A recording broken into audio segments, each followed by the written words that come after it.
Battlefield Vietnam is one of the most anticipated games of the year. But the question is, can it emerge from beneath the shadow of its illustrious predecessor?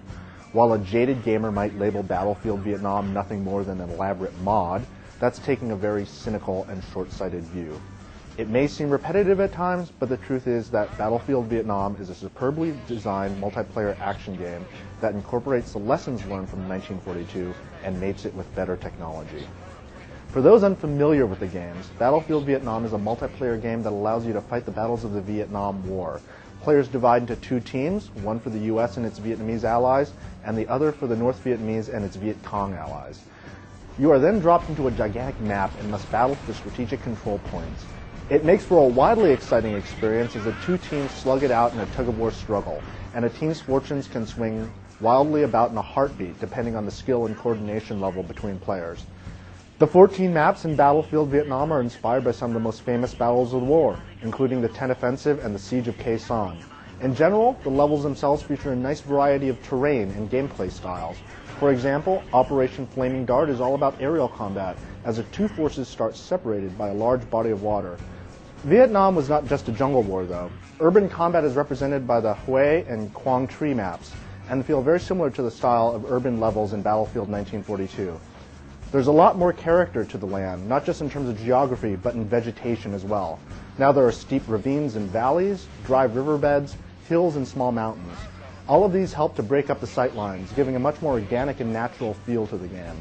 This also prevents snipers from camping on top of the highest peak and dominating from that vantage point, like they do in Battlefield 1942.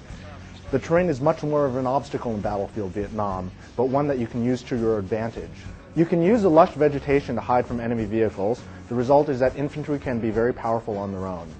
Infantry are also powerful in the sequel because the weapon kits have been improved. There are 4 general classes in the game, each with 2 different kits. You may choose between a grenade launcher or a law, for example.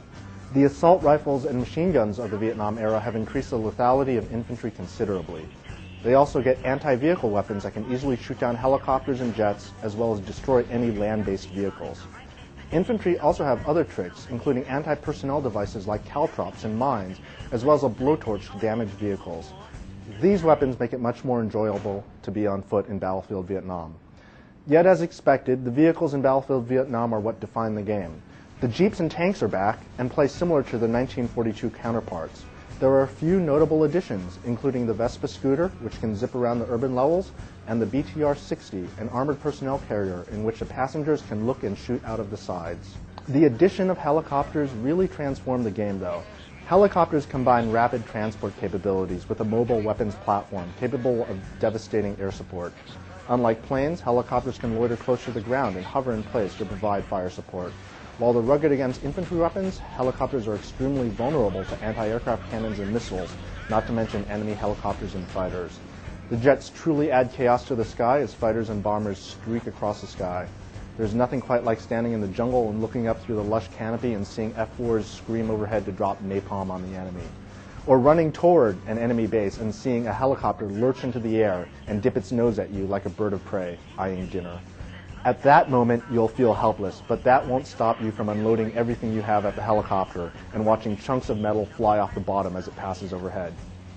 The gameplay mechanics have been tweaked for the better. For example, major bases are much harder for a lone infiltrator to seize. It can take 90 seconds to switch control of their control points. This cuts down immensely on a single player sneaking around and suddenly seizing a team's vital control point. However, in another nice twist, multiple teammates can seize a control point faster, so now the emphasis especially is on helicopters to drop a team behind enemy lines. If 2 or 3 teammates get to a control point, the seizure process goes 2 to 3 times faster. Sadly, the AI-controlled bots didn't enjoy any enhancements. They remain as dumb as they ever were.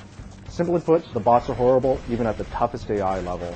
Bots don't work as a team properly, they'll run around randomly, they'll jump in vehicles and then do nothing, and occasionally they'll just stand idly by as you shoot them. Granted, the vast majority of players won't even bother with single player, but the bots remain a problem if you use them in multiplayer to flesh out the empty spots on a team's roster. The sound effects are extremely well done. The background noises and gunfire really place you in a jungle warfare environment.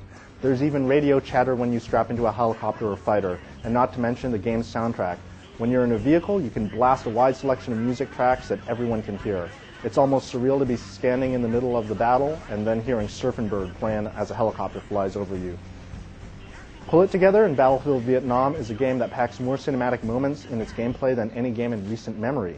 There's no doubt that it's a superior game to Battlefield 1942.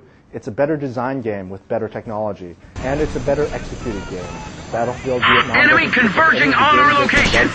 Battlefield 1942 ships with. Yet even factoring in the new vehicles, Position under attack! Blow your way! Retreat! Perhaps it's because we played Battlefield 1942 for countless hours, but the fact remains that the thrill of discovery is gone. Don't get us wrong, Battlefield Vietnam is a very good game. It's an undeniably We're getting fun wasted! game, but it's also a game caught behind the shadow of a truly great game. And unfortunately, fairly or not, Battlefield Vietnam suffers for it.